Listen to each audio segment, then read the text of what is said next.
In this tutorial, I will go over how to create curves in Maya. Curves can be a very powerful modeling tool. Usually I make curves in an orthographic view, but for right now I'll stick in the perspective camera. You can find all of your curve tools under Create Curve Tools, and you have a few different ways of creating them. I'm going to start off with the CV Curve tool, and when I left click I will get a point. If I hold down left click, I'll be able to move the point wherever I want for any of the points that I put down. And with the CV curve tool, you won't actually get a curve until you put down your fourth point. I will now have a nice curve between my 4 points, and I can go and create whatever curve shape I want. If I want to delete a point, I can hit backspace or delete, and we'll get rid of the last one. It can be difficult to have a sharp corner, and if you do want to have a curve go around a sharp corner, you just need to have more points. So instead of just having a point in this corner, then going straight across and then down, you would have multiple points to make up that corner. I usually like to have 3, one on each end and one at the apex of that corner, and then you can go around and get a much tighter shape.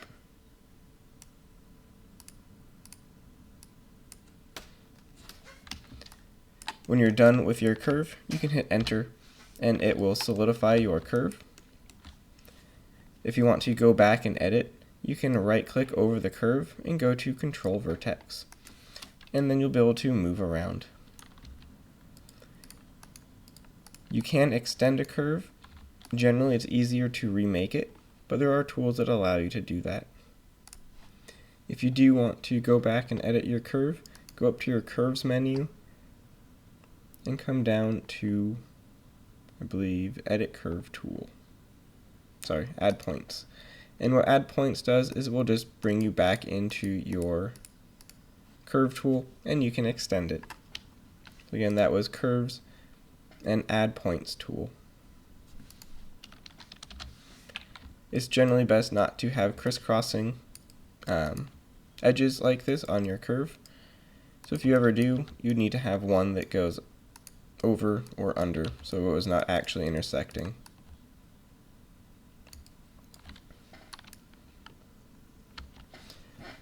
The next curve tool is the EP curve tool. It will give you the same curve, it will just put it down in a different way. So I click once, I'll have a point.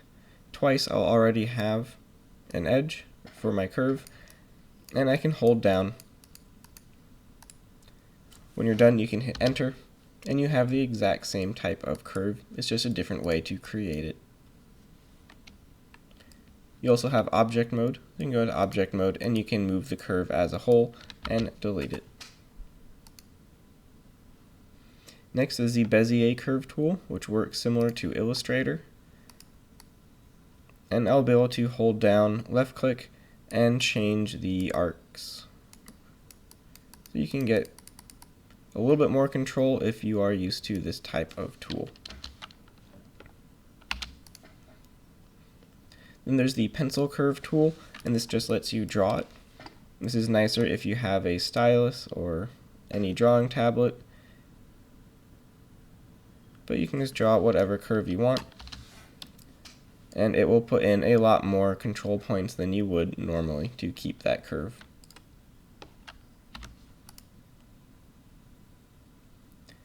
You then have the 3-point circular arc tool, which is actually really helpful, and if you just click 3 times, it will give you an arc between those 3 points.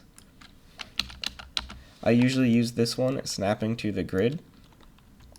So if I hold down X, I can snap to the grid, and I usually start from the center and go over a certain amount, and then go up, and then go over, and you'll have a perfect arc.